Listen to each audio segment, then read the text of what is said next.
Assalamualaikum warahmatullahi wabarakatuh. Kembali lagi di channel Nasihat Kehidupan Misteri. Pada video kali ini saya akan membahas tentang kisah bom di Candi Borobudur. Senin 21 Januari 1985 menjadi hari yang berbeda di Candi Borobudur. Waktu itu masih dini hari. Para petugas keamanan candi baru saja mulai patroli keliling salah satu situs bersejarah di dunia itu. Namun baru 10 menit berkeliling, dua petugas patroli dikejutkan oleh bunyi menggelegar. Saat keduanya berlari menuju sumber suara itu, muncul bunyi lain yang tidak kalah besarnya. Setelah itu, ledakan-ledakan lain bersusulan. Bahkan ada 9 bom yang meledak di sekitar lokasi Candi Borobudur.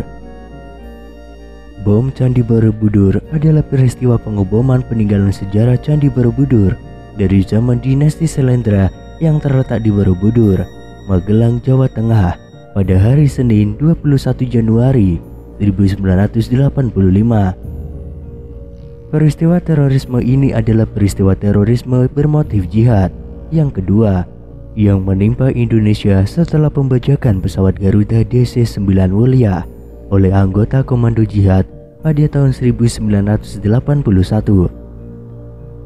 Sebagian ledakan yang cukup dahsyat menghancurkan 9 stupa pada candi peninggalan dinasti Selendra tersebut.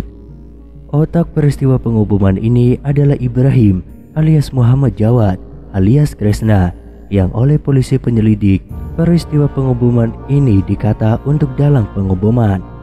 Walaupun begitu, sosok Muhammad Jawad, otak peristiwa peledakan Candi Borobudur ini masih belum ditemukan dan belum berhasil diringkus oleh kepolisian Indonesia hingga ketika ini. Setelah penyelidikan, polisi Indonesia menangkap dua bersaudara, Abdul Qadir bin Ali Al-Habsyi dan Husain bin Ali Al-Habsyi, yang dituding pelaku peledakan Candi Borobudur ini. Dalam persidangan kasus ini, jaksa menuduh bahwa aksi pengeboman terhadap Candi Borobudur merupakan sikap balas dendam Abdul Qadir dan kawan-kawannya terhadap peristiwa Tanjung Priok pada tahun 1984 yang menewaskan puluhan nyawa pemeluk agama Islam. Abdul Qadir membenarkan motif peledakan itu untuk ungkapkan ketidakpuasannya atas peristiwa berdarah tersebut. Namun keterangan itu selanjutnya diragukan karena sosok Muhammad Jawad atau Ibrahim yang dikata Husain untuk dalangnya selanjutnya tidak pernah ditemukan oleh kepolisian. Menurut pengakuannya, Abdul Qadir mengaku dia tidak mengetahui rencana pengeboman tersebut. Dia dan 3 kawan lainnya awal mulanya hanya sekedar diajak oleh Muhammad Jawad untuk berkemah ke Candi Borobudur, sebelum selanjutnya dibujuk Muhammad Jawad untuk mengebom Candi Nusantara bersejarah tersebut. Untuk pelaku di lapangan, Abdul Qadir bukanlah seseorang yang profesional karena dia mengaku bahwa dia tidak mengetahui seluk-beluk teknikal suatu bom dan hanya mengiyakan bujukan Ibrahim rekannya.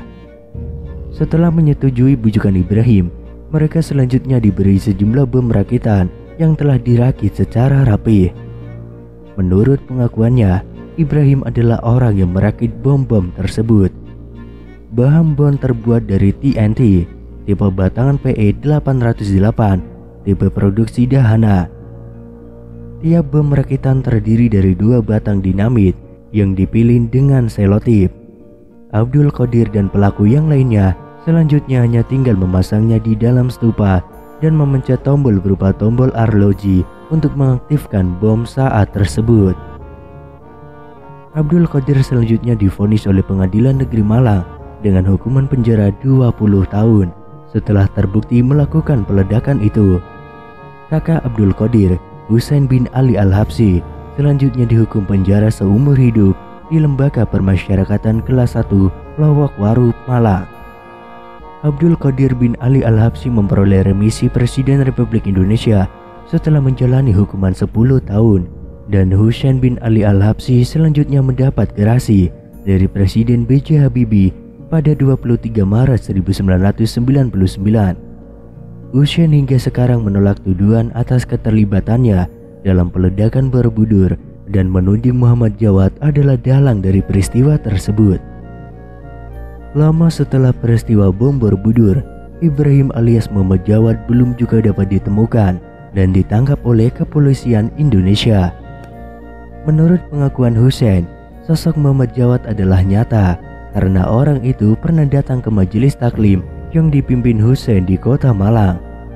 Jawad kerap datang dan memberikan ceramah tentang berbagai hal di situ, termasuk tentang tragedi Tanjung Priuk pada 12 September 1984. Sosok ini menurut Hussein sangat bijak cakap dan dapat memengaruhi anak-anak muda, termasuk Abdul Qadir yang selanjutnya dijadikan pelaku peledakan Candi Borobudur ini. Ketidakmampuan polisi untuk melacak dan menangkap Muhammad Jawad hingga sekarang masih menjadi bahan diskusi. Peristiwa pengebuman ini juga selanjutnya dianggap mengadakan komunikasi dengan konteks politik kala tahun 1985 adalah ketika sejumlah elit politik dalam rezim Orde Baru memberlakukan kebijakan yang mempersempit ruang gerak kepercayaan Islam. Muncul juga dugaan bahwa peledakan Candi Borobudur yang sangat sakral untuk pemeluk petua agama Buddha ini adalah rekayasa dari kelompok anti-Islam untuk menyudutkan agama Islam. Teori konspirasi semacam ini sangat populer di kalangan ilmu Islam radikal.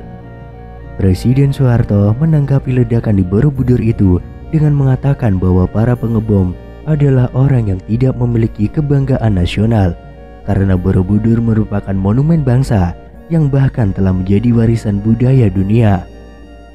Namun sulit untuk tidak mengaitkan bom Borobudur ini dengan kebijakan politik Presiden Soeharto dan serentetan ledakan yang terjadi selama 1 semester sebelum dan beberapa bulan setelahnya.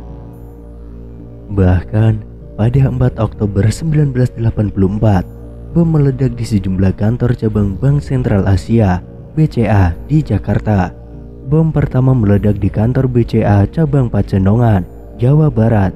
Tidak lama setelah itu, 2 kantor cabang BCA lainnya juga dibom. Keduanya masing-masing terletak di Jalan Gajah Mada dan Jalan Sudirman, Jakarta Pusat. Panglima ABRI sekaligus Pangkom Kamtib, Leonardus Beni Murdani, bergegas menahan lebih dari 10 orang yang diduga terlibat. Tragedi Tanjung Priok dan insiden pengeboman yang terjadi tidak hanya bersifat religius, tapi juga berlatar belakang sosial ekonomi dan juga politik. Jurang yang melebar antara orang miskin dan orang kaya di Jakarta merupakan faktor penting dalam pemicu kerusuhan tersebut. Dan juga itu yang memunculkan pengeboman di Candi Borobudur.